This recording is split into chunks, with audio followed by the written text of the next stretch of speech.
Hello, and welcome to day 2 of the 2022 CERT National Insider Risk Management Symposium. The SEI's 9th annual event, bringing together insider threat and insider risk management program practitioners across government, industry, and academia to discuss cutting-edge solutions to an ever-changing threat space when it pertains to insider threat. My name is Dan Costa. I'm the technical manager of the Enterprise Threat and Vulnerability Management team here within the CERT division of the SEI, and I'm pleased to be the master of ceremonies for our day 2 proceedings. I'd like to send a tremendous thank you out to the over 550 folks that have registered for this event. A special acknowledgement to our sponsor, ForcePoint. Certainly encourage you to stick around for our break to learn more about what our sponsor has to offer in the space of insider threat prevention, detection, and response. We've got a tremendous day 2 agenda lined up for you all. Looking forward to a conversation with Matt Bjakovic about what's new from the SEI in insider risk, as well as a panel discussion on anomaly detection in the new normal with a wide variety of government and industry insider threat program practitioners, moderated by the SEI's very own Dr. Bill Claycomb. But to get things started for our first activity this morning, I'd like to welcome in Mr. Matt Bjakovic, Technical Director of the Cyber Risk and Resilience Directorate here within the CERT division of the Carnegie Mellon Software Engineering Institute. Matt and I are going to have a discussion on kind of the team's research portfolio, recent offerings from the SEI as it pertains to research, other reports and publications in the areas of insider risk, and really just shed some perspectives on how the broader concepts of cyber risk and resilience, operational resilience tie into the great work that's done by the insider risk team here at the SEI. So Matt, welcome. Thank you for joining. Really looking forward to the conversation. Well, thank you, Dan. It's great to be here. Good morning, everyone. Thanks for making the time to talk about what's new and novel here in our research at the SEI. Dan, I heard yesterday was a tremendous success. My apologies for being obligated to another event and unable to participate. One of the things that I think I should ask straight away, what new publications do we intend to put in the hands of our audience coming out of this event? Matt, you couldn't have teed that up any better. So today is a great day for not only the symposium, but for really the release of a cornerstone publication from the SCI when it comes to our body of knowledge and subject matter expertise in the area of insider threat and insider risk management. We're really pleased to announce today the release of the 7th edition of the Common Sense Guide to Mitigating Insider Threats. A lot of work has gone into this. It's been several years since we've put out a new version of this, and really excited to get this out into the hands of the research and practitioner community. So we've got a whole host of things that have changed in the new guide. But before we jump into kind of what's in there and all of the goodness that's waiting for folks, I certainly want to acknowledge the tremendous contributions of several of our current and former colleagues within the CERT National Insider Threat Center that made this publication possible. So I'd like to extend a congratulations and a thank you to Carrie Gardner, who was instrumental in the new look and feel for the guide, to Michael Tice, to Derek Spooner, to Andy Moore for bringing their latest research and operational development findings and subject matter expertise into revisions of of existing best practices. I'd like to thank former colleagues Angela Horniman and Sarah Miller for their tremendous contributions to the 7th edition of the guide in the areas of a new 20-second best practice that talks about how to learn from past insider incidents. And certainly a bevy of collaborators on our technical communications team, our web development team. A lot of time and effort went into getting this guide looking great, really accessible, easily searchable, indexable. It is a big document, and being able to maneuver around in it couldn't be any easier thanks to the great work that those folks have done. So Matt, those are my thank yous. They're out of the way, but we're really excited to have this document out in the world, and excited to get feedback from the community on it as well. Yeah, Dan, and I just want to echo that thank you to the entire team that's made this possible. And as you said, this is a significant effort and a foundational piece of our approach to insider risk mitigation. A question for you, Dan. So it's common sense is in the title. You mentioned the addition of new practices. If folks are familiar with the Common Sense Guide from editions past, how different is the new publication? And could you maybe elaborate on that new practice that's been introduced? Yeah, certainly, Matt. There are several exciting new additions in the 7th edition of the guide. We've spent some time making sure that the research and development that we are doing in support of building out and validating insider risk management and insider threat programs across government and industry is being generalized and shared back out with the community more broadly. And this is starting as early as the 2nd best practice in the guide, which is guidance on how to develop a formalized insider risk management program, where we've spent a lot of time kind of extending the guidance that was in the 6th edition kind of in and around insider threat management programs. And we've made a relatively well thought out transition to this concept of a broader insider risk management program, consistent with what we've seen be most effective for organizations in both government and industry with respect to how they approach this problem at the enterprise level.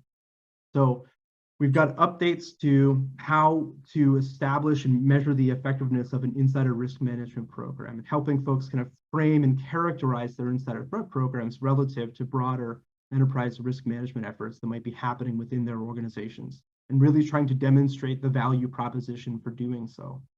We've also spent a lot of time helping to refine the recommendations in the guide in and around how to manage supply chain risk associated with insider threats.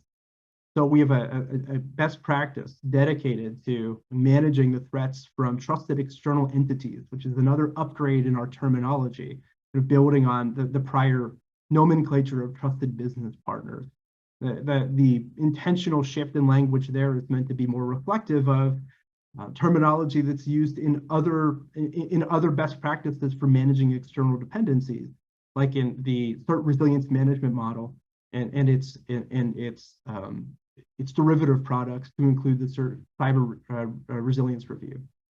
So lots more really specific guidance on strategies and what needs to be worked into the agreements that we're putting in place with contractors, suppliers, and other trusted business partners to ensure that security controls are deployed consistently, regardless of who signs the paycheck, on a per access basis, making sure that the system administrators that aren't direct employees for you have the same degrees of security controls deployed, and that you as the organization have the contractual ability to enforce those requirements and to put yourself in a position to drive toward, needing compliance as a part of the satisfaction of the services rendered on the agreement itself. We spent a lot of time also updating the standards that our best practices align to. So pick your favorite NIST Series 800 standards, and certainly a new addition for this guide is an incorporation of the NIST privacy framework, maintaining privacy protections in the planning and implementation of insider risk management programs is so crucially important. And to be able to align to the standards and best practices that are out there in and around privacy management or privacy risk management is really important for us to get right in this version of the guide as well. And as always, this guide is the best way to stay up to date with the contents of our insider incident repository, a collection of over 3,000 cases at this point of ways in which malicious insiders have misused their access, cause harm to organizations. So brand new case studies, up-to-date statistics from our insider incident repository can be found not only in the front matter of the guide, but throughout the guide for each best practice where we've included new case studies. So that we're just starting to scratch the surface of what's new there, Matt. There's a whole host of other changes, but those are the big beats. Yeah, thanks, Dan. A question for you. I'm wondering if the rise or the dramatic increase in remote work during the pandemic and now in this, I don't know if post-pandemic, but certainly it feels like it's the old Churchill line that it's might not be the beginning of the end, but maybe the end of the beginning, right? So as we have this hybrid work environment or increased remote work, how is that, make an assumption here, how has that influenced or altered our thinking about insider threat and insider risk? First off, Matt, you're going to love the afternoon session here on anomaly detection and the new normal because it's going to get a little philosophical to start with, right? We're gonna open the floor to panelist perspectives on are we there, or what will it look like when we get there? And it's not just a philosophical conversation because it really matters for kind of anomaly detection capabilities that are the foundation for a lot of insider threat detection capabilities deployed within organizations. So having an understanding of kind of, are we still in this period of significant change or upheaval, or have things stabilized, normal off? Is this what normal now looks like for the workforce? Is really important from a threat detection perspective. To your question more specifically, Matt, we've certainly seen an increase in the amount of stressors that are placed upon the workforce, either by the employers themselves or just by external factors, all of the stuff that's been happening in the world over the last several years. We're seeing, and Mr. Chappelle from our keynote presentation yesterday in the DIPMAC did a really good job bringing in some Gallup data that discuss kind of increased levels of disengagement with the organization, right? And certainly you can't, it's not hard to draw a line between kind of the change in work posture and everything that's been happening in the world as these external factors that either correlate or cause kind of those decreases in engagement by the workforce. And all of those stressors put us in a position where those are the things that we know kind of increase the likelihood that someone is motivated to cause harm against the organization if they are not well adapted or handled in a well-adjusted manner by the organization. So just anecdotally, and the general models that we've been using for insider threat kind of incident progression over the years certainly support kind of this. Now, what's also been really interesting, Matt, is this has kind of changed the economics of kind of where your next security dollar investment needs to go. As we've seen kind of an increase in organizations deploying more positive deterrence-based control, more administrative control to address the root causes of the stressors that the workforce is experiencing. Try to get out in front of kind of the traditionally maladaptive or punitive responses to those stressors and concerning behaviors and activity that precede harmful events that in the cases that we've studied have gone on to actually exacerbate the threat. So we've got a little bit later for this conversation.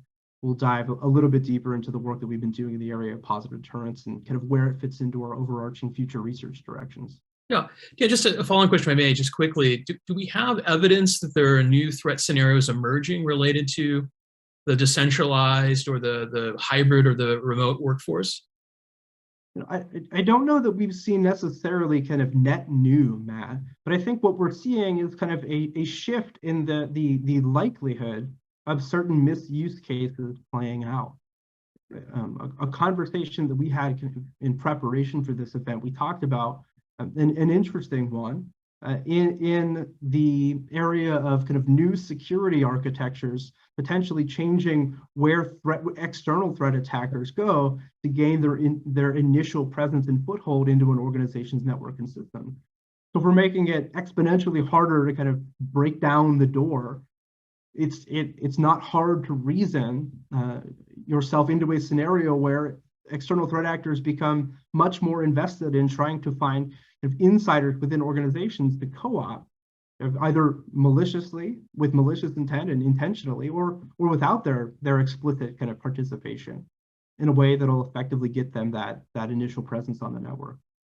Really interesting idea, Dan. So I believe you're referring in part, or maybe explicitly, to zero trust, right? The idea that we're going to make fine-grained access decisions, and therefore attack from the outside is more difficult. So you can almost imagine where we're making it more expensive to attack from the outside. We have some corresponding then increase in risk that we'll have some insider threat. So I feel like that's a really important theme to explore in the future. In the same vein, Dan, I know that data has been on our minds, and basically the best ways to use these disparate and varied data sources, right? One of the themes you hear sort of broadly is that we're kind of all drowning in data, right? We have so much in the way of logging and telemetry. Can you speak to what the SEI has done to sort of get our collective arms around the optimization, the use of data in the pursuit of insider risk mitigation? Great question, Matt. And really, this is what the 22nd best practice, the newest best practice of the Common Sense Guide is all about. So the title is kind of a good example of that. Learning from past insider incidents really kind of goes to characterize, how organizations can use the data that their insider threat program operations generate when analysts are triaging alerts, making referrals, recommendations, or even initiating formal incident response processes. What we've learned along the way with respect to, how best to feed back the outcomes of that analysis into refinements to analytics, the development and refinement of new use cases, or even changes and modifications need to be made to the threat detectors or telemetry themselves. So the learning from past insider incidents is kind of one concrete example of using data. But when you get into that best practice itself, there's a lot more there than just kind of learning from past insider incidents. It talks about kind of leveraging the telemetry of the insider threat program operations to support better measures of insider threat program effectiveness, which is something that we've seen organizations really struggle with. And I've been fortunate enough to participate in an Intelligence and National Security Alliance insider threat working group, currently putting the finishing touches on a paper that will present some best practices on metrics and measures of effectiveness for insider threat programs. Dan, can we spend a minute on that? I'm sorry, I didn't mean to speak over you. I'm really interested in, and I think the audience would be as well, when we talk about the effectiveness of an insider threat or insider risk mitigation program. It seems to me there's a challenge here that you're, and this is often the case in cyber, where we're trying to prove the negative case, right? Right.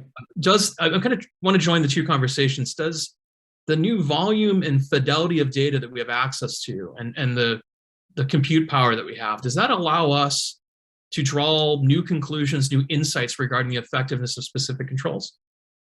So it's a gift and a curse, Matt. A lot of what we've seen organizations struggle with is being able to actually just clearly articulate the intent and the scope and the function and the purpose of the program in the first place.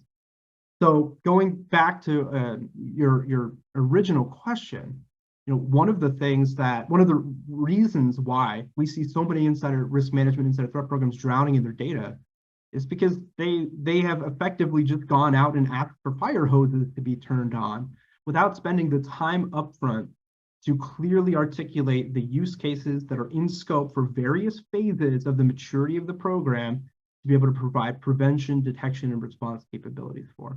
So when we work with organizations, we advocate for and help them adopt and deploy these use case-based approaches to data source identification, analytic development, and then once you're at that level of granularity, it becomes orders of magnitude more easier for you to demonstrate the return on risk investment, to demonstrate the efficacy of the controls that you're deploying. When the mission of your insider risk management program is to detect, deter, and mitigating insider threats, it's such a broad topic that you're really setting yourself up to boil the ocean if you don't break that down into more composable parts. And you'll really struggle to kind of fully capture the effectiveness of the program. You're at that really high kind of abstract level of kind of mission definition. Yeah, Dan, let's talk for a minute about the mission and success metrics for an insider risk program. One of the things you and I have discussed recently is the temptation when you have so much data and so much sensing to become more than just focused on exceptions and critical risk, but rather to drift into, and maybe with good reason, looking at other issues like productivity and engagement. Now, I think it's really tricky because we've talked about engagement being one of those key metrics, but there's many ways to measure that. So thoughts, and I think the audience might be interested, thoughts about the outward bounds of insider risk programs, and if there is an issue where you can have sort of mission creep into things that maybe aren't part of the core vision for the function. Yeah, absolutely. This is well-studied ground for our research team here at the SCI and around insider risk. We published a paper several years ago about kind of the how to avoid the pitfalls that we've seen other insider threat and insider risk management programs kind of fall into. And one of the easiest ways to erode trust in an organization's insider threat mitigation efforts is to overstep what has been kind of codified and established via policy as the authorized uses of the data that is being collected by or provided to the insider risk management program. So having a robust changing configuration management process in place that is, again, at the level of granularity of the use cases and the way that the data that is being collected is authorized to be used, and making sure that any modifications to those policies and procedures are vetted by the appropriate governance function and governance structure within organizations becomes vitally important. That has to include legal and compliance and ethics, and some of the key stakeholders that we've always included, dating back to the 4th edition of the Common Sense Guide as our recommended best practices. But Matt, you mentioned a really interesting point, which is kind of the risk calculus around kind of what's considered in scope and out of scope for insider risk management programs. Is changing as the threat landscape changes, and as it becomes more imperative and important for organizations to gain an understanding of levels of engagement, connectedness at work. There are passive metrics that there are passive analytics and sensors that can be deployed to kind of assist with developing that. But it's easy to overstep and then put the insider risk management program in a position where they're now the productivity police, which is historically something that we've seen insider risk management programs work really hard to kind of avoid providing that impression across the workforce, right? Not a big brother thing, making sure that you're getting your tasks done on time, and if not, ratting you out to your supervisor so that you can get punished, right? I mean, that's where this can go if we aren't really careful about policies, procedures, practices that govern the appropriate and authorized use of the data that's being collected and provided to the program, and making sure that we have the insight and the ability to audit the actions that analysts and program managers are taking to ensure that what is expected of the protection and the allowable use of that information remains intact.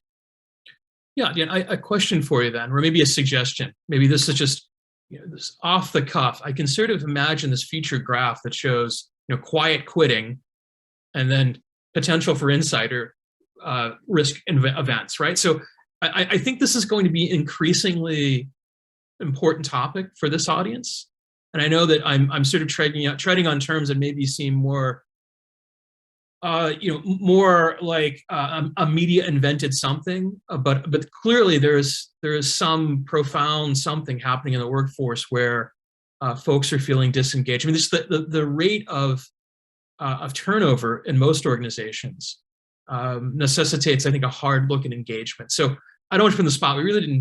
We really haven't discussed this prior, and it's always bad form to ask questions like this off the cuff. But I'm curious that do you think that this time next year we'll have more to say about positive incentive, deterrence, and this kind of wider socio-economic phenomenon of quiet quitting and disengagement?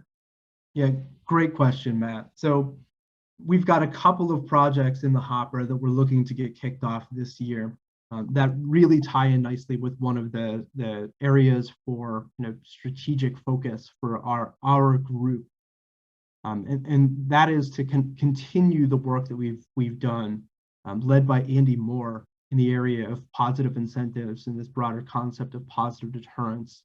In prior work, we established this relationship between increased levels of employee connectedness at work, perceived organizational support, and perceived organizational fairness, and a decrease in the rate of occurrence of insider incidents as those conditions increase. So certainly it's easy to kind of consider the inverse of that relationship, which is as employees feel less connected, less supported by their employer, less engaged in their work, you would expect to see an increase in the rates of occurrence of insider incidents.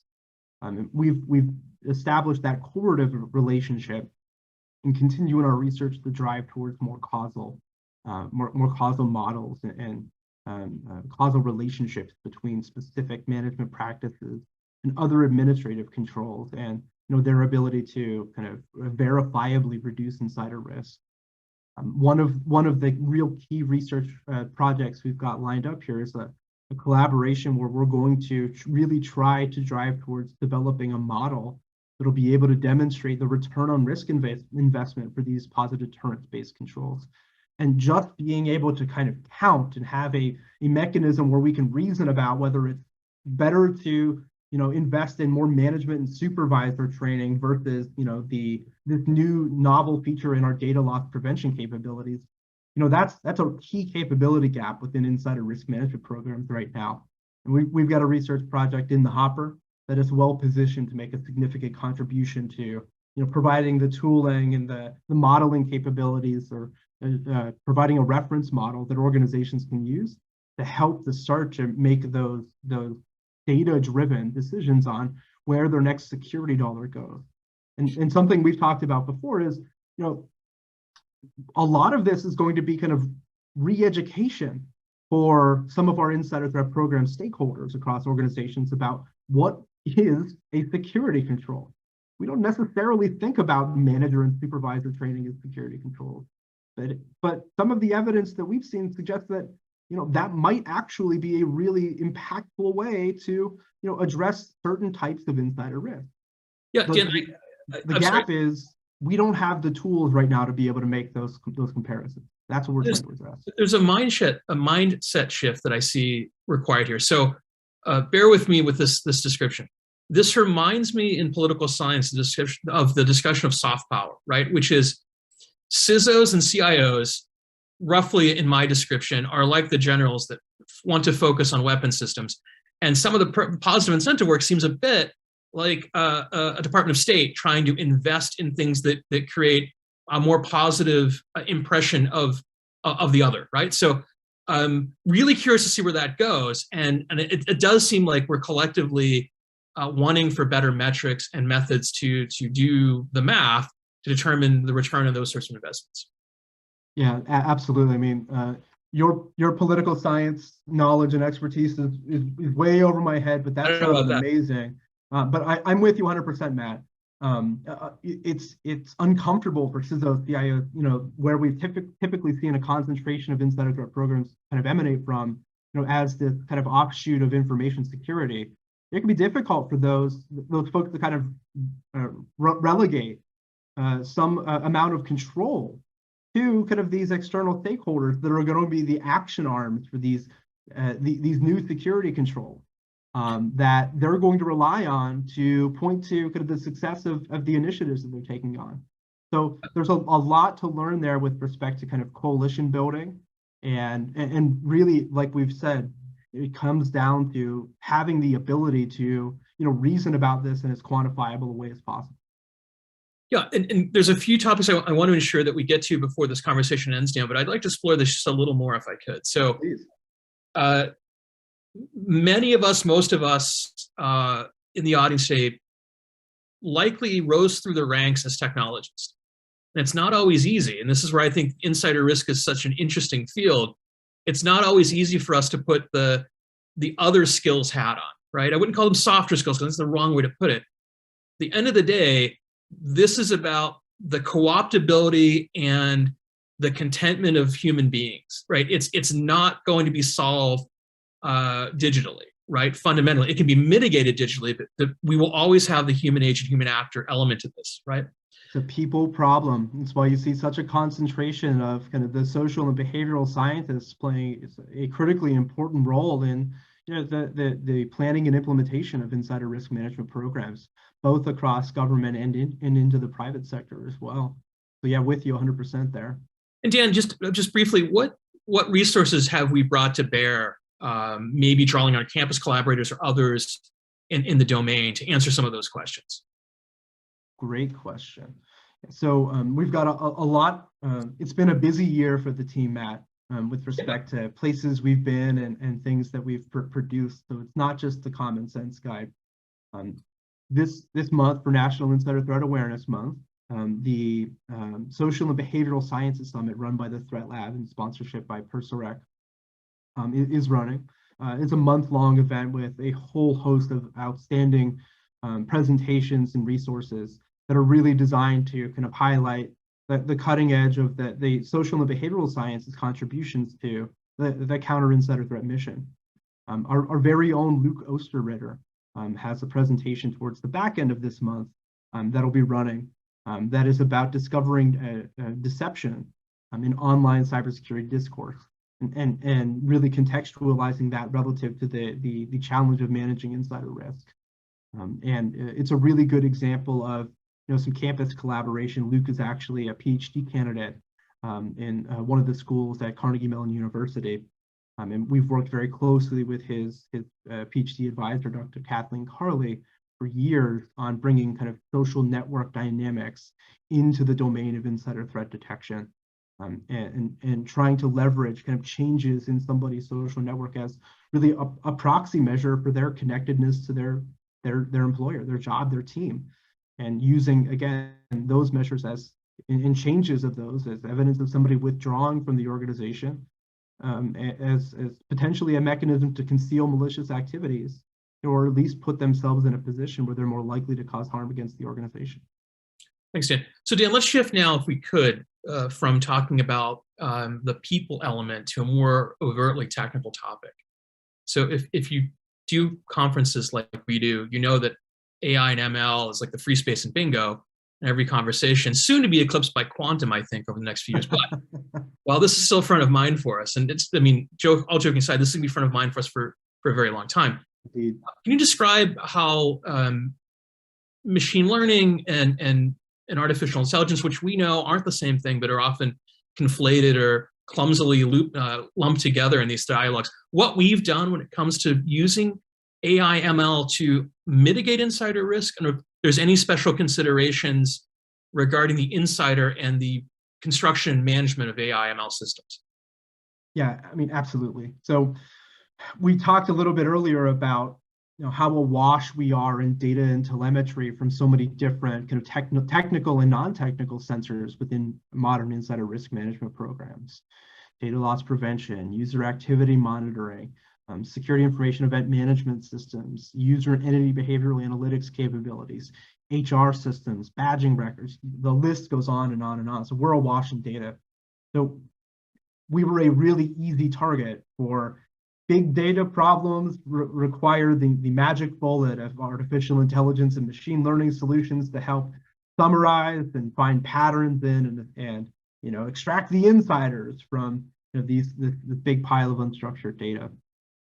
We've seen organizations make real significant strides with the deployment of several of these kind of analytic techniques. But realistically, Matt, the most successful implementation of these are scoped down to very specific use cases. Where we see organizations struggle is when they use an artificial intelligence solution or a machine learning capability as kind of the one thing that's going to take some unstructured data and say, here's your insiders pile, here's everybody else within the organization that's doing what you hope and expect them to do.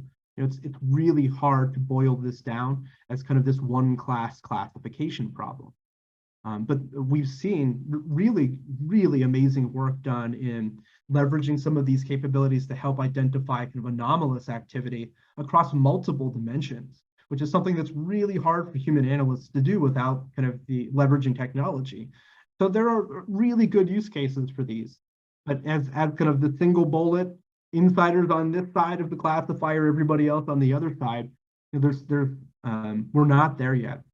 And it brings up even broader conversations in and around how, even if we were there, do you trust how you got to that answer? Can you explain how you got to that answer? If it comes time to go to court and explain how you got to that answer, can you, right? So the practice of trying to boil this down as this kind of one class classification problem becomes really difficult, right? But certainly as an anomaly detection, an input into anomaly detection capabilities, and being able to identify, groups of users exhibiting similar behaviors. So if you see all of your system administrators behaving similarly, and there's a rogue administrative assistant account that's in with those system administrators, those are the kinds of problems that we can use clustering algorithms to help us identify. So, a variety of really kind of precise and focused use cases, no silver bullet yet. Yeah, I mean, understanding that it sounds like stating the obvious, but it's not magic. It's a set of techniques and tools. It's math. It's math. It's not magic, it's math. That's the t-shirt. It's not magic. It's math. Right. So that might be a theme for next year's a track session. So, Ian, I want to make sure that we have time to discuss an important engagement and transition mechanism for us, and that's training. So what's new and exciting in training that we can bring to this audience? Yeah, absolutely. It's been a tremendous year for the public and private offerings of our Insider Threat training courses, Matt. So we're running our Insider Threat Program Manager implementation and operations courses, our Insider Threat Analyst training courses, to the tune of about one a month. And the demand signal has been through the roof. So if you're watching and you're on the waiting list, we appreciate your patience while we grow our capacity to deliver more of these. One of the things that we're excited to get back to, starting as early as kind of early winter this year, is the delivery of some of our training courses in person. And we're a couple of days away from being able to introduce and publicly release the calendar year 2023 training catalog. But I can say as a sneak preview of what's to come in there, we're looking forward to getting back to offering those courses in both our Pittsburgh offices, as well as our Arlington office. And the Insider Threat Program Manager Implementation and Operations course is a tremendous opportunity to kind of not only take the contents of our Common Sense Guide and all of the lessons learned that we've gathered building insider risk management programs across government and industry for 2 decades, but really one of the most beneficial parts of that is hearing from other Insider Threat Program practitioners that'll be in the room with you about the challenges they're facing, what's working well for them, and being able to kind of share best practices across the practitioner community of all of the other folks that are taking the course. The same is true for our Insider Threat Analyst training course as well. Great, Dan. It sounds like it's great news that we might be back to offering all of the courses potentially in a face-to-face form, in addition to the virtual offerings, which have a few different types as well. Dan, let me ask. I'm sorry. Go ahead. Yeah, it's been great to broaden the aperture of the live online deliveries to be able to help accommodate folks that are a long ways away from Arlington or Pittsburgh or can't necessarily carve out 3 days to participate in those classes in person. And we certainly don't intend to kind of sunset those. What we're going to end up with is a healthy balance of both live online and in-person deliveries. Great. Now, one other thing, if I may, on the Insider Threat course offerings. The team has been hard at work over the past year, updating our Insider Threat program evaluation capability. This is a assessment tool that we've used to help organizations kind of benchmark their formal Insider Threat program building capabilities. We've made some really significant improvements and enhancements to our assessment instrument. And as a result of that, are in the process of updating our Insider Threat Program Evaluator course materials to better bring folks up to speed on the changes to the capabilities that comprise the assessment material, as well as refinements to the assessment methodology that provide more flexibility with regards to the logistics of facilitating the evaluation of a program. We've got a late fall delivery scheduled for the next iteration of the Insider Threat Program Evaluator course, where we'll be excited to unveil the changes to the evaluation instrument, as well as the updated training materials. Yeah, Dan, I don't want to spoil the surprise, but could you characterize just maybe at a high level what some of those changes or enhancements or upgrades or innovations look like? Yeah, certainly. So a lot of what we've done is kind of a consolidation of a few of the kind of high level affinity groupings that we had within the assessment instrument itself. We're really making sure that we focus in on the ability for an organization to be able to measure the effectiveness of its insider threat program. So we've added more measures and metrics in more ways by which we can be gathering information that is indicative of an organization with a robust capability to quantify the return on risk investment for kind of the insider threat program itself. We've also added more capabilities that help verify the presence of positive deterrence-based control within the insider threat program evaluation incident itself. So a lot of the new changes to the Common Sense Guide, you'll also see reflected in kind of our insider threat program evaluation updates, as well as, again, more refinements and enhancements around kind of the indicators of a mature integration with an enterprise risk management function. Thanks, Dan. So Dan, we've discussed the Common Sense Guide, which is one of the cornerstone publications. Are there other new or pending publications, maybe new this year, for the team you'd like to draw the audience's attention to? Yeah, absolutely. So I'll start with the one that is the link on this page under the assessment sub-bullet there. And that is our Insider Risk Management Program Evaluation. We're very fortunate last year to partner with Department of Homeland Security CISA's Infrastructure Security Division on the development of a facilitated self-assessment tool that can help organizations rapidly self-assess their current security posture with respect to the maturity of their formalized insider risk management program.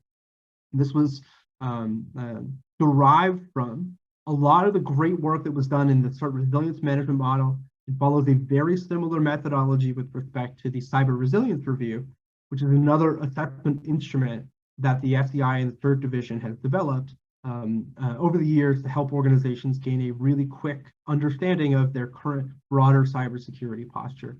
So we're standing on the shoulders of giants. We're making a novel contribution to the space in that there is now a formal measurement capability for evaluating the maturity of the processes that are foundational to an effective insider risk management program, which we've never really taken the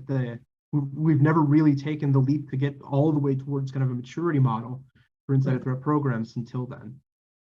In addition to the actual assessment instrument itself, very similar to the Cyber Resilience Review, which is a fantastic resource that you should check out if you're looking for something more broadly connected to cyber guidance. There's a breakout document that provides more context and clarification around the question set. There's a guide in there that demonstrates how to conduct a facilitated self-assessment. There are standards mappings and crosswalks within the IRMPE itself. And all of this information is freely available, ready for you to use and access. Really easy to find from CISA's website as well. Dan, a question. So I'm sure there's a mix of folks watching this right now, some that are very experienced and have well-established programs, and some that may have nascent programs, and maybe you're less well versed in some of these things. Where would you recommend that someone starts? Maybe which document or which training? What's the best on-ramp to constructing an effective insider risk mitigation program? Great question, Matt. You start with the Common Sense Guide to Mitigating Insider Threats, 7th edition, out today. That really is kind of the concentration of the team's 20 plus years of research in this space. It is designed to be digestible by a variety of different stakeholders within organizations, whether you're approaching the problem from a background in HR, finance, or information technology, or information security, or you're on the legal team that's going to be responsible for the development of policies and procedures. There are crosswalks and kind of parts of the guide that are designed to help you kind of figure out which pieces of this are kind of most pertinent to those particular parts of organizations. So it's a great place to start. And if you're trying to just wrap your head around what a formal insider risk management program looks like from tip to tail, the best way to do that is to take a look at the Insider Risk Management Program Evaluation Instrument itself. Because really you can look at that as kind of a reference model. If you look at kind of the highest maturity indicator levels for each of the domains and capabilities that are in the assessment instrument itself, to get a handle on kind of what is expected, or what's needed to establish and continue to operate an effective insider risk management program at the enterprise level. So those would be the two really best places to start. The next path usually is trying to formalize your knowledge through through participation in something like a certificate program. We've certainly got our training offerings listed here. For U.S. government practitioners, there are counter insider threat certification courses that are offered through CDSC that are wonderful resources that are focused specifically on kind of the government insider threat programs. So there's a variety of different ways, right? I don't want to just say everybody come to ours. Sure. There's a bunch of different fantastic resources out there that can help you formalize your professional growth in this space. So Dan, as our time is drawing to a close here, I had a question for you. If you look into kind of the crystal ball of insider risk, this time next year, any specific trends or emerging topics you expect to kind of get traction in the next 12 months? Yeah, great question, Matt. So one of the things that I was hoping to do was address that directly and really share with folks kind of what's on the horizon for the team when we look at kind of current and future research directions. We've been spending a lot of time focused on producing experimentally derived knowledge of the most effective combinations of data sources and analysis techniques to address kind of the ever-evolving list of insider threat use cases. We saw a tremendous presentation from Bob Thipmar on day one of this symposium. If you haven't had a chance to check it out, I would strongly recommend you go back and spend some time with that, where Bob was really walking folks through the journey that we've taken to develop our own test and evaluation capability that allows us and our partners to rapidly stand up kind of this test infrastructure that is realistic enough to satisfy a bunch of different test objectives, to test new analytics, the efficacy of using or deriving new analytics from different combinations of telemetry, to evaluate tools outside of a production setting. And really, I thought what resonated yesterday with Bob's talk is kind of the benefits of doing this in a cloud-based environment as opposed to relying on a brick and mortar implementation, which is where we were for years. I thought Bob did a great job capturing kind of the value proposition of moving that into a little bit more of an agile configuration and deployment environment. And we've certainly seen an increase in the agility of the insider threat programs that we support in their ability to more rapidly kind of evaluate kind of new combinations of data sources and analytic techniques as their use cases change.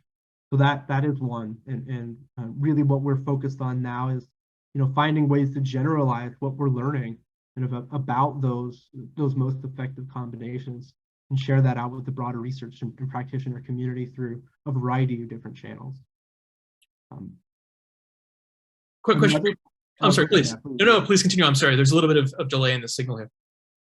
So we talked a lot about artificial intelligence and machine learning before, and we're starting to see that creep more and more into kind of insider threat program operations themselves.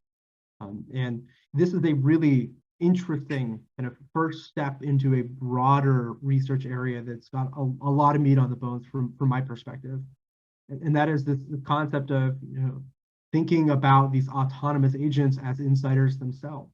Because they are given authorized access to our organization's critical assets. They can make modifications to critical configurations.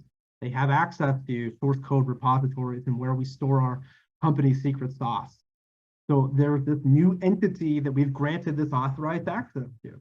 And there's a lot to do to explore the misuse cases by these autonomous agents. And I think we've got a lot to contribute to kind of the journey that we need to take as kind of a research community about better understanding those risks. I think we've got a lot to contribute based on how human behavior has been modeled from a misuse case perspective. And then so that's the broad thing, right? More specifically though, there's this interesting opportunity within insider risk management programs to kind of be to be the guinea pig for some of this. We see insider threat analysts increasingly leverage the automation to support the decision making that's happening within the insider threat programs. So there's an opportunity here to look at those misuse cases when a misconfigured AI or ML algorithm might lead an analyst down kind of an incorrect path, or make a decision or obscure from the analyst's view some information that might have compelled them to make a different recommendation, or formally declare an incident versus not.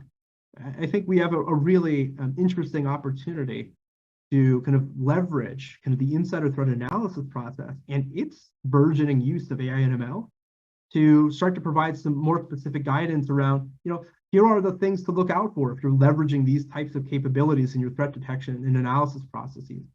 These are the misuse cases that we've been able to identify and verify. And these are the controls that we would recommend you deploy to make sure that you're able to trust kind of the human machine team that you've got there, but the analyst that's now relying on AI and ML for their decision making. So Dan, a question for you just occurred to me. Are there any research topics that were previously on the list you think are essentially solved? Have things kind of fallen off the collective list because we now have the insights, or the technology has advanced to the point where it's no longer a serious worry? It's a good question. I think we're getting collectively, better at understanding the most effective ways to leverage text analytics in an insider threat detection capability. So past keyword-based searches, where is the state of the art and the state of the practice from a topic modeling, topic extraction, natural language understanding perspective. And we're starting to see, commercial tooling, mature in capability areas where they're providing more value and benefit to insider threat analysts. So I'll jump back a couple of slides. We've actually been able to get some publications out the door this year in and around kind of success that we've had and other organizations have had with respect to applying text analytics to insider risk. So we're continuing to kind of provide support in that space and make sure that we've got really solid experimental data that demonstrates the efficacy of the approach, and then also kind of highlighting the limitations of how far you can take that stuff, right? Because there are limitations. Not it's solved in the sense that we know what it works and doesn't work for. I think that's the best way I can kind of characterize that. Yeah, so you mentioned text analytics and our work there. Are there any, in our kind of closing minutes here, are there any very early life cycle nascent topics that we're adding to the list here that you'd like to make the audience aware of? Maybe things that are even pre-decisional, but sort of in in the realm of consideration. Yeah, I think we're really early on kind of as a research community in, starting to approach insider risks from autonomous agents. So, I think we've covered that ground sufficiently. I think the other thing that is starting to work its way into, and the things that keep insider threat program managers up at night, is the role that insider threat programs play in dealing with misdis and malinformation. This is not necessarily kind of a 5 years from now problem, but more of a right now problem, and a problem that has been right now for quite some time, Matt. But where we are seeing kind of a concentration of attention being paid is the role that insider threat programs play in doing something about misdis and malinformation. And we've kind of converged through partnering with a variety of different project sponsors and engagement with the research and practitioner community on this concept of technical detection capabilities for insider susceptibility to misdis and malinformation influence campaigns. And this really aligns nicely with kind of the work that we're continuing to press forward in the areas of positive deterrence, right? So if you see somebody who is demonstrating these outward signs of disengaging from the organization, the root cause of it is an external factor that is an active MDM campaign that's been launched against the organization, or even launched in a targeted manner against that specific individual. The way that you applied security controls to mitigate that threat is very different from somebody who's trying to bypass your security controls so they can get their job done faster. Dan, I have a question for you. I know we could spend an hour on this topic alone. I hope maybe next year we can build some time to talk about this. But yes, a thought occurred to me, which is it's one of those topics where there's the realm of things you can do when the person is using the organization's device, right? But what happens when those sources come from outside of that span of control, right? So I'm kind of curious what we see on the horizon in the way of research about mal and disinformation that's acquired outside of the circumscribed organizational context being brought into the organization, right? Basically, having your head filled with nonsense somewhere else and you bring it to work. Yeah, I mean, so we're always going to be limited with respect to what we have visibility into. Right. So I think in the absence of kind of that, in the absence of the clear confirmation of the external stimulus, really the best that you can do is try to focus on behaviors that are indicative of somebody whose opinions and behaviors are changing as a result of what they're being exposed to kind of external to the organization. So this that again is so, it's why it's so important that we maintain these close relationships with our colleagues in the social and behavioral sciences, because that's where the concentration of subject matter expertise around what those behaviors look like is going to emerge. From a technologist perspective, what we can do is help deploy, and this is why we have that technical detection capabilities, right? We can help to deploy the capabilities that can detect those behaviors at scale. And that's really the role that technology has here, is trying to scale the subject matter expertise of the social and behavioral science. I think it's really important to make that distinction that some of these controls will be forever detective and not preventive, right? Like that's just the nature of the challenge. Precisely, Matt. Yep, defense in depth 101. Well, Dan, I know we just have a few minutes left here. Any parting thoughts for the audience? We've got a great deal to look forward to between now and the next time we convene this conference. And I just want to thank you and the team for all the hard work, and want to thank all the folks participating today and being part of this community that's solving this critical problem for the nation. Matt, I want to thank you as well. I think some of the most significant enhancements that we've made to the insider threat body of knowledge over the last several years have been really grounding this work in the foundational elements of resilience and risk management. And, it's been your leadership and your guidance that's really encouraged us to formalize and make it as clear as possible kind of how insider risk management, insider threat programs, which can kind of be these one-off little hard to put into a box and describe kind of components of an organization's overarching security and risk management apparatus. It's really helped us to help other organizations contextualize how this all fits together. We couldn't have done that without your guidance, your leadership, your encouragement. And really just want to send a hearty thanks for the great work that the team has done this year. And it's been a tremendously busy year, and we're really looking forward to an even more productive and exciting next coming year. Thank you, Dan. Thank you very much, Matt. Okay, folks, that brings us to the conclusion of our first session here for day 2. We're going to take our mid-session break and be back with a tremendous panel on anomaly detection in the new normal, moderated by Dr. Bill Claycomb.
Digital acceleration has made the critical infrastructure that powers our lives more vulnerable than ever. The speed and innovation of malicious cyber attacks is impossible to keep up with, creating disruption in essential energy, utilities and government services, supply chains, and global economies. There is a way forward for governments and businesses, working together to reimagine security for today's threats and your unique needs. To protect the critical infrastructure we all rely on, ForcePoint knows a one-size-fits-all approach to security will never be successful. Our dedicated teams have decades of experience solving complex problems in the most sensitive environments, building trusted solutions that deliver high-assurance security. The time to act is now, to secure essential services that families, countries, and economies rely on, and safeguard the future for generations to come. Let's do this together.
Hello and welcome back to the 2022 CERT National Insider Risk Management Symposium. Our final session of day 2 and really final session of the symposium for this year, the panel discussion chaired by Dr. Bill Claycomb, entitled Anomaly Detection in the New Normal. We've been really fortunate to pull together a distinguished panel of guests spanning the research and practitioner community across both government and industry for this. Bill is, there's no one better than Bill to share a conversation about anomaly detection as it pertains to insider threats and insider risk management. So Bill, welcome, thank you. And I'll leave it to you to take introductions of our panelists. Terrific, thank you, Dan. Thanks for inviting me to lead the panel. And thank you to everyone who's joining us today. As Dan mentioned, we are fortunate to have distinguished guests joining us. I'll give brief introductions. We'll turn it over to each of our panelists to give some introductory remarks, and then we'll take questions from the audience and discuss those questions. So please feel free to send those. Our first panelist is Dr. Eric Shaw, a clinical psychologist and a former intelligence officer who specializes in detection and management of employee risks, from workplace violence to sabotage, fraud, espionage, leaks. He's helped government and commercial organizations develop sensors for these risk issues, as well as policies and practices to manage the challenges. He has publications that have appeared in numerous journals, from Counter Insider Threat Research and Practice to CIA's Studies in Intelligence, Harvard Business Review, Digital Investigation, Security Management, Police Chief, and Fortune, as well as other professional journals. So he's currently a psychological consultant for several federal and corporate insider threat programs, as well as the Fairfax County Police Department. Dr. Shaw created the Critical Pathway to Insider Risk Analytical Framework, and has trained over 400 insider risk professionals, HR personnel, law enforcement staff, data scientists, forensic psychologists, in the use of that critical pathway to insider risk as a risk assessment tool. So very fortunate to have Dr. Shaw with us today. Second panelist, Sabrina Hirsch, is the insider threat lead at Clear, and she's responsible for insider risk strategy, program management, analysis, and investigations. Sabrina has over 10 years of experience in information security, and her areas of expertise include incident response, threat detection, and cybersecurity architecture. She received a master's degree in cybersecurity from the NYU Tandon School of Engineering and a master's degree in library and information science from the Pratt Institute. The third panelist, Sarah Kramer, is the chief of the User Activity Monitoring Program, User Activity Monitoring Program Management Office, within the Defense Counterintelligence and Security Agency's DoD Insider Threat Management and Analysis Center. DoD uses lots of acronyms to shorten all that, so she's the chief of UAM for DCSA DITMAC. So if you've understood that, then you've been around DoD long enough. Anyway, very fortunate to have her in this role. Ms. Kramer is establishing and implementing a DoD enterprise NIPRNet UAM program. And she's responsible for ensuring that the use of UAM on NIPRNet within the DoD improves the overall enterprise insider threat management capabilities to deter, detect, and mitigate insider risk. As well as the moderator of the panel, I will also be providing input. As Dan mentioned, I'm Bill Claycomb. I'm a research scientist, the CERT Insider Threat Center, Software Engineering Institute, and Carnegie Mellon University, where I've been conducting research there since 2011, mostly on insider threats. I've worked with government agencies, with industry partners, as well as I've been fortunate to work with several international partners as well. So lots of fun stuff and lots of neat stories, and hopefully the other panelists have lots of stories as well, and hopefully we can share some of them today.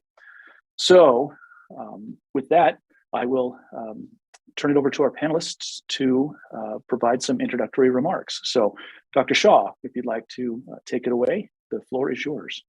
Thank you, Bill. A couple caveats. I'm a consulting psychologist. I'm sort of in the trenches these days, embedded in insider risk programs. So it'll be a view from the trenches. Also, I hope to control this cough and bronchitis. So if I hack a little bit, don't be alarmed.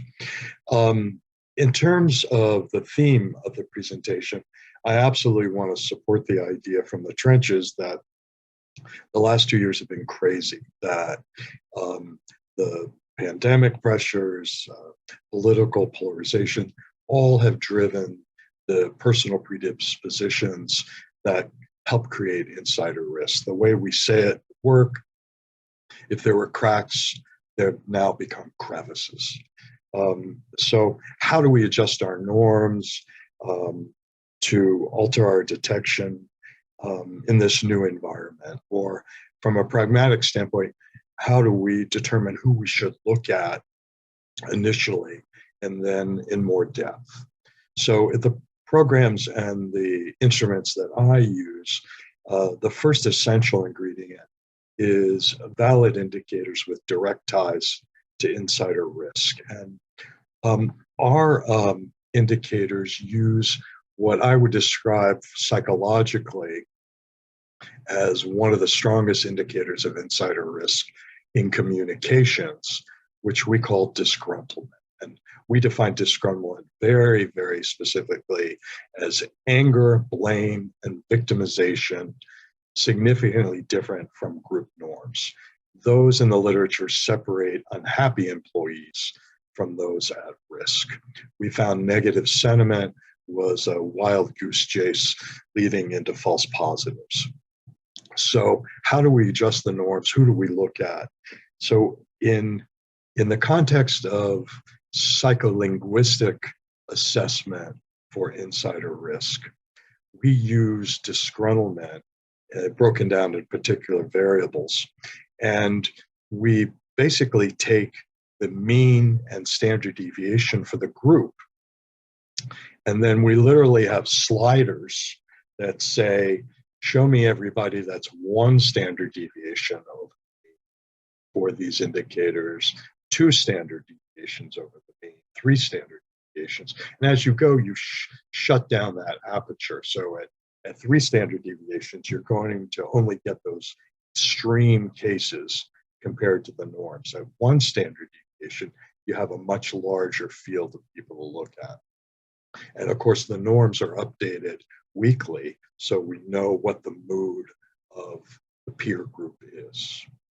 There are 2 other instruments that we use where we use slightly different control groups. So we have a critical pathway to insider risk instrument. It's a couple pages where people fill out a form. The analysts fill out a form on a subject. Is this critical pathway item present? Is it absent? If it's present, is it moderate or is it severe? So we then take that score and we compare it to what we call in psychology our criterion groups, known goods and known bads. And the third instrument we use a lot is a critical pathway to insider risk data management system, which looks at everything that's available from interviews, communications, HR files, and constructs a critical pathway score according to each component. Personal predispositions, concerning behaviors, mitigators, etc. And that we also norm against known goods, known bads, and we can look at subjects over time. So that's in a very brief description of how we adjust norms and use control groups to make the analyst's life a little easier. And I'll turn it over to you, Bill. Terrific, thank you. And I will in turn turn it over to Sabrina for your opening comments. Thank you for having me here. It's been an interesting time to be in the field. Insider risk detection and analysis has had to change with the way the world and work environment has changed. And it's not just COVID, it's also Gen Z, the political environment, it's the economy and financial strains. There's a lot that has changed the way that people approach work and show up as employees. And all of this, in turn, has made practitioners rethink the way they manage their insider risk programs. What I've experienced, and I know what others have, is that many behavioral models and the personas that have been developed to scope insider risk have had to be rebuilt based on the new world we're living in. I've been seeing insider risk professionals come at the problem with a lot more empathy and respect for people, and working much more closely with human resources and other parties to improve workplace posture. So I'm excited to be here and talk through some of the trends we're seeing. Thank you. Terrific, thank you. And our third panelist, Sarah, you're up. Great, thank you for having me. DITMAC 2 has had to adjust to this new normal and detection under this new normal.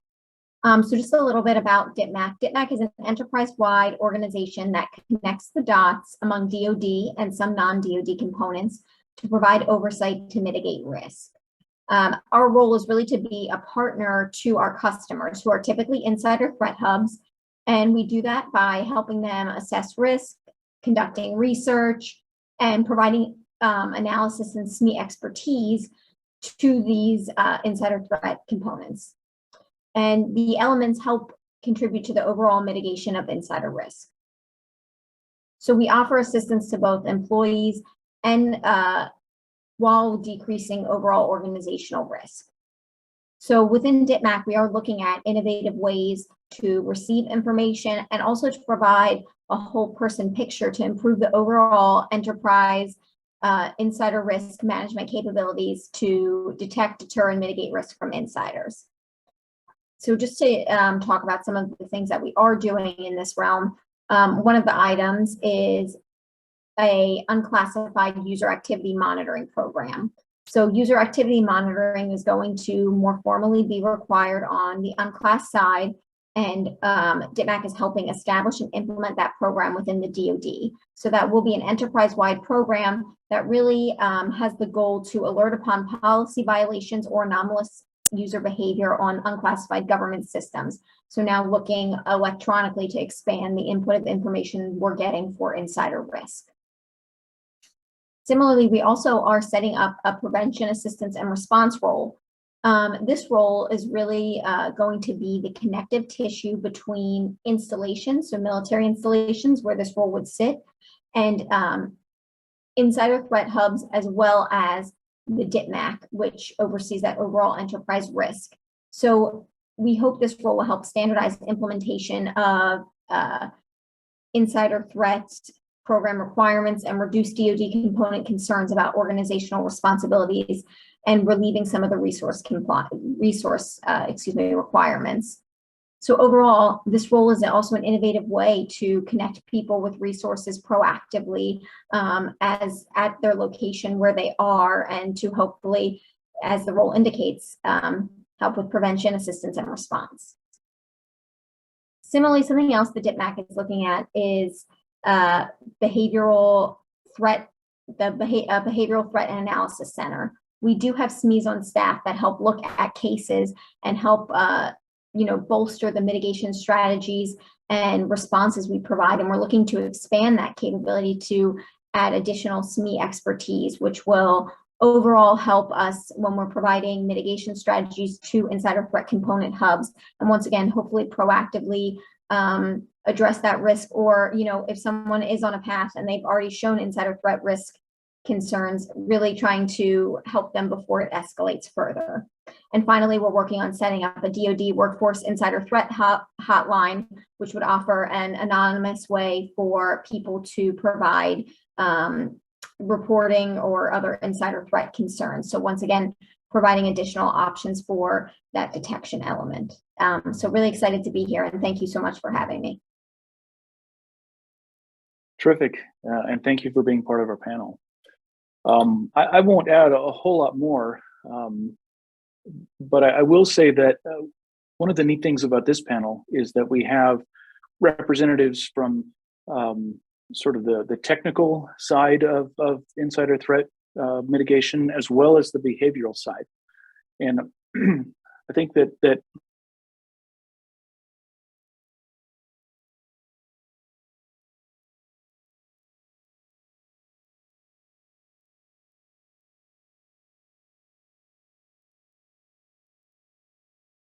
Well, panelists, count that as the most unfortunate timing for Bill's connectivity to drop. But I'm going to go ahead and carry the torch for Mr. Claycomb in the role of session moderator. Just, I think make your access control systems work. Oh, he's almost back. Hey, Bill, we lost you for a second, but I think we've got you now. Okay, sorry about that. Yeah, what I was saying is sometimes we have people that think that it's either a technical issue or a behavioral issue. So they'll think maybe let's say it's just an access control problem. Just tighten down your access control, or just look at the people and their behavior, and looking at the tech stuff is just too hard. So it's good to have a balance here on the panel, and I'll stop there. And we'll go ahead and ask some questions. Dr. Shaw, you mentioned that normal has changed due to recent events, and I think the pandemic is probably on the forefront of our minds. How do recent events such as the pandemic change normal? I mean, the point of this panel is to talk about the new normal, right? What is the new normal? Considering events like the pandemic. Thanks, Bill. What we've seen is an increase in general in employee distress. So the holidays last year, I felt like I worked on a suicide hotline. And suicide is tricky because it can also be a gateway. Suicidal ideation is tricky because it can be a gateway to other risks. 4 to 6% of people that commit suicide also commit homicide. A number of espionage subjects had suicidal ideation prior to committing their crimes. Also, only about half of the people that go on to commit suicide ever mention suicide. So we've had to really up our game in terms of detecting the complicated chain of events that predict suicide, among other things, when people don't reference it. And that's really something that our algorithms haven't been able to do, but we have to do a lot of training for analysts to say, okay, very, very stressful event, negative views of self, physiological symptoms, and then acting out substance abuse, which make all the other preceding symptoms disappear. So we've had to really raise our game and just agree wholeheartedly with what Sabrina said about a whole new world of behavioral challenges, of which suicide is just one gateway factor. Sabrina or Sarah, what are your thoughts on how the pandemic has changed things, maybe from a technical detection perspective?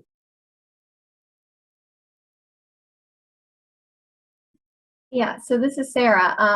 From a technical perspective, we are seeing, obviously increased communication through technical means versus some of the in-person elements that we were used to before the pandemic. And with that, kind of technical detection, we want to be able to increase the way that we're monitoring that to recognize these early signs of issues versus, in the past, maybe these elements were happening in person. So we, the federal government, specifically the DoD, are attempting to adjust to that. And specifically, we want to use that as another data source that can provide context to concerns that may already exist. And that goes to how we detect anomalous behavior. We want to add that and bolster its presence in our anomaly detection.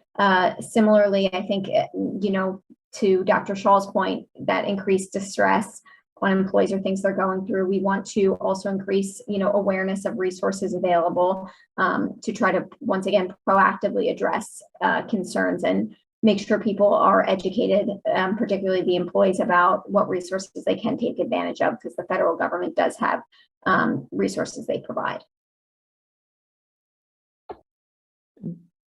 That actually dovetails nicely with a question we had from the audience in terms of resources available or the responsibility of employees. So within the federal government, and certainly for employees that hold national security clearances, there are reporting requirements. So certain changes in marriage or travel, things like that, but also circumstances that may have a negative impact on their suitability to hold a clearance, like being arrested or things like that.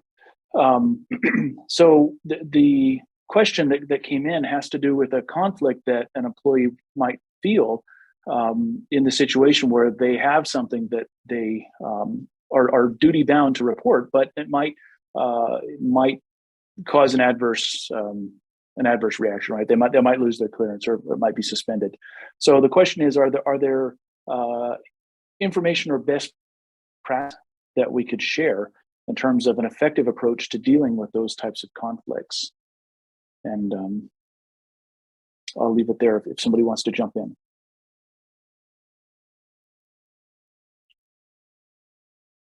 Well, Bill, I'll echo what Sabrina said, that we've tried to alter the whole social awareness of our insider threat programs to where it's not gotcha and you're out of here. It's, hey, we're here to help.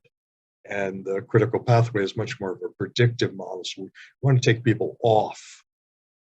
And so we're much more in our awareness briefings, much more forward-facing, predictive, saying help rather than see something, say something, which is also good.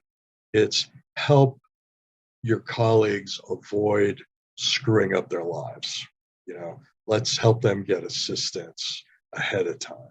And so the whole critical pathway approach is grab these people as they're marching down the pathway over time. Let's get them earlier and earlier and earlier. The challenge that I've seen lately is in the area Sarah highlighted. That is, what's the point of people coming forward or people reporting or instruments finding if we don't have services to offer?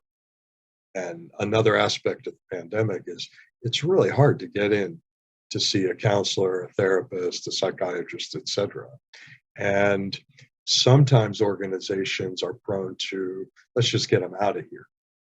And particularly among contractors, when we discover a contractor problem that might need some protracted treatment, we really have to lean on their contracting agency to say, hey, good prognosis, keep them around. Let's get them into some sort of program, whether it's debt or psychological issues. So that I've seen the challenge also on the other end to get people into programs and to make them more willing to come forward.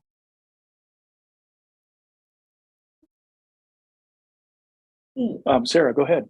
No, I'll just chime in here as well. So, as a federal government as a whole, we are moving towards trusted workforce in the personnel vetting framework, and that really focuses on a continuous vetting model, which is relevant for people that have some level of clearance, because as opposed to sort of this periodic check-in that was sort of the way of the past, now we're going to a continuous vetting model where there's kind of a, as the name indicates, continuous vetting.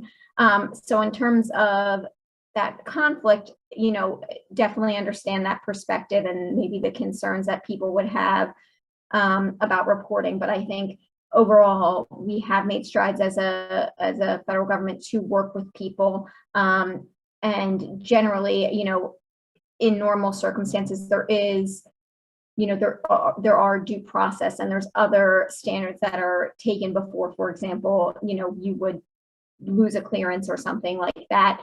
Only in the most severe of circumstances, I think, would there be an act immediately. So it does work through the process, and I would say people coming forward and reporting things that they know are relevant, does go further, because the flip side is potentially that it's found out later, not of someone's own reporting, and found out through another source, whether that be an employee or something else. And that's going to only compound the problem, because not only was it that the problematic action taken, but it wasn't reported, as you indicated, Bill, is required. So that would bring up other questions that are relevant to adjudicative factors or other items. Well, you mentioned a couple of key points there that I want to touch on. One is trusted workforce 2.0, and which is a neat concept that's emerging now.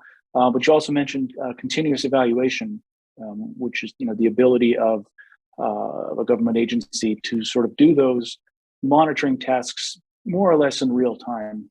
I don't mean literally real time, but rather than doing a background investigation every 5 or 10 years, the type of information that would show up that might be concerning on those background investigations can now be delivered to those agencies, in much more quickly than every 5 years. So the point of that is that insider threat programs, and not only within the government, but insider threat programs are now able to utilize more and more data sources that reflect the behavior, and hopefully good behavior, but as we all know, sometimes bad behavior of employees. So maybe switching to more of a technical question, what are some of the new data sources, or even the new technologies? What sort of tools or techniques or ways of thinking about things are out there that make that are changing the insider threat landscape? I don't want to steal anyone's thunder, but AI, machine learning, and artificial intelligence, is that something that insider threat programs are or should be using? Anyone want to jump in there? Well, I would just say briefly, Bill, we get a lot of mileage out of a combination of AI, Google BERT, for instance, and the psycholinguistic software I was talking about, which is going to pick up somebody saying, "Oh, I had a DWI last night, but I'm afraid to report it." So they're talking to their friends about it. So I think different ways of capturing disgruntlement, whether it's through machine learning or using psycholinguistics, I don't think the field was ready for it 10 years ago, when we were just trying to figure out who's on our system and what are their basic behaviors. But now we need tools. We've got a ton of data, whether you're taking it in by a force point, user activity monitoring system, or whatever. The challenge is, okay, what do we look for in this massive data? And so I'm biased, of course, as a psychologist interested in linguistics, we found that really raises our referral for investigation rate from 1% of cases to like 10% of cases. So I think that's out there and it's worth a look.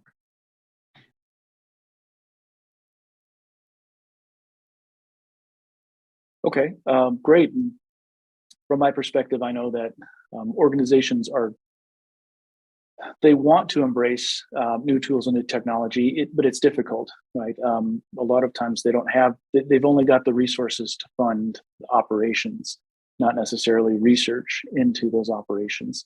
And you really have to do very rigorous research to develop and test effective indicators. So knowing that a specific set of events or a series of indicators that you see on your network are accurate in predicting insider risk is tricky. So I think organizations want to do AI and ML, but they're finding it hard to do. So hopefully it'll be different in a few years. Sabrina, I'm sorry, Eric, did you want to jump in? No, I was just briefly going back to what was said before. I think it'd be a really useful CERT study to look at the outcome of people that get referred. My hunch is we clear or support 90% of our cases, that it's a tiny, tiny minority that lose their clearance or get fired or something like that. But that would really help our awareness briefings if we could say, hey, we're here to help and here's the data to show it. Yeah, good point. I think that'd be a great study as well. Sabrina, I wanted to turn to you as a leader of an organization's insider threat program. Is there anything that's different now versus a year ago that you're seeing in terms of maybe the types of incidents? And I know we can't be specific, and I understand that, but even groups that you're in, from what you heard, are there things that we're seeing now in terms of concerning behavior that we weren't seeing last year or 5 years ago? Yeah, absolutely. Some of it goes back to what Dr. Shah was referencing. So really thinking through what's going on in people's lives, right? The behavioral indicators, so that it's a matter of prevention and bringing things to human resources so that we can say, hey, there's this trend going on. People are having a hard time, and what resources can we provide them? But on the other side, it's also thinking about the hybrid model, right? A lot of companies are still working from home or half in the office, half at home, and people's lives have changed. So I used to have build out personas that said, okay, people are pretty predictable. So you get into the office at 8:32 a.m. That's when you swipe in, you set your things down, you get your coffee, you log into your device at 8:46, and you go about your day. Well, that's no longer the case, right? You have a kid at home who has COVID, and so now you're not really working during the day, you're working at night. So your time of day models have been shifted, and now you need to account for that, and those are no longer accurate. We're also, the economic climate, people are worried about layoffs. And so maybe people are downloading stuff that they typically wouldn't because they're worried they're going to get fired. Or maybe they're saying, I need to have another job in my back pocket because I don't know if this company is going to last, and maybe I'm going to get fired and I need to have this other one in place. So there are a lot of different ways of thinking about this, and a lot of different factors that need to go into building out these new personas for this new normal.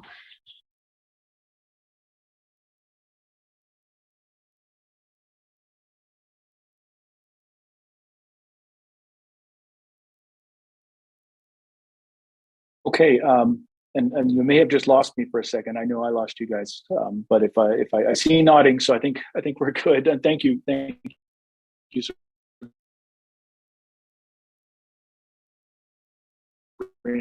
that. I want to turn the tables a little bit. We tend to be a reactive discipline, right? We react to changes that are happening. If we were instead to think proactively, what are the challenges that we're going to face next year or in 5 years? Right? What are the trends? Where are we going? Right? What do you guys think? Right? What is normal going to mean next year? And you can each feel free to chime in, take a couple minutes, or punt it back to me. But just wondering, what is normal going to be?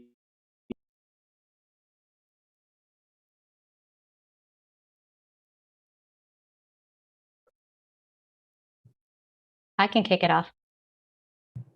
Go for it. And I'm willing to jump in at the thing, and now Internet of Things, right?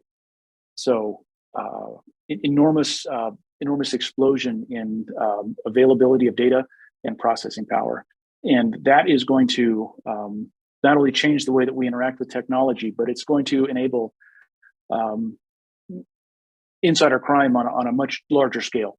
So my prediction is that new normal will be insider attacks on order of magnitude greater scale. And I don't mean number of attacks. I mean impact of attacks. So that's my prediction. I'm sorry to be negative about it. Maybe somebody has a positive prediction about what normal will be in the future. So who wants to take it away? I'll comment. So I think, this sort of goes back to more broadly, organizations need to understand workplace culture and ensure proper awareness and training and really instill a level of respect and responsibility. We're hearing all this news about this quiet quitting, like essentially just doing your role and nothing more. And there might not be anything inherently wrong with that, but at the same time, we need to ensure we're establishing a culture of responsibility at the workplace so that folks feel like there's a stake, like they have ownership. And so really now more than ever, understanding motivation and getting at the why of what people are doing is critical. Simply having empathy and humanity will go a long way in figuring out the path forward. Eric, you mentioned suicidal ideation, and that has been on the rise recently. Do you think that trend will continue, or will organizations be able to mitigate that? Yeah, I thought it was going to go away. I was out for about 2 weeks on vacation, and there was a lull at a couple of the agencies I worked at, but now it's back. So I think in terms of predicting the future, I'm looking for more mental health related issues. I'm looking for greater polarization and extremism challenges as we approach the elections. And political activity. We have people that have no strong feelings that go to protest, get out on the street, or get caught up in QAnon, etc. So I'm not looking forward to that. Offsetting that with training and new tools, I think we're becoming much more predictive and we're catching things earlier. And one of the dangers there is we don't want to be too big brother, even if it's benign big brother. But so as our analysts are dealing with suicide risk, they're getting attuned to other mental health risks, and we're picking people up earlier in that cycle. And there's some tension there because our leadership says, well, yeah, they're going through a divorce, they're stressed out, but that's not our job, is to be the EAP.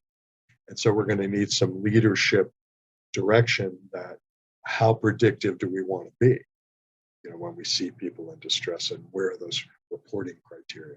But I think our increased sensitivity and training may offset some of those other challenges. Sarah, I'm going to pose the last question to you.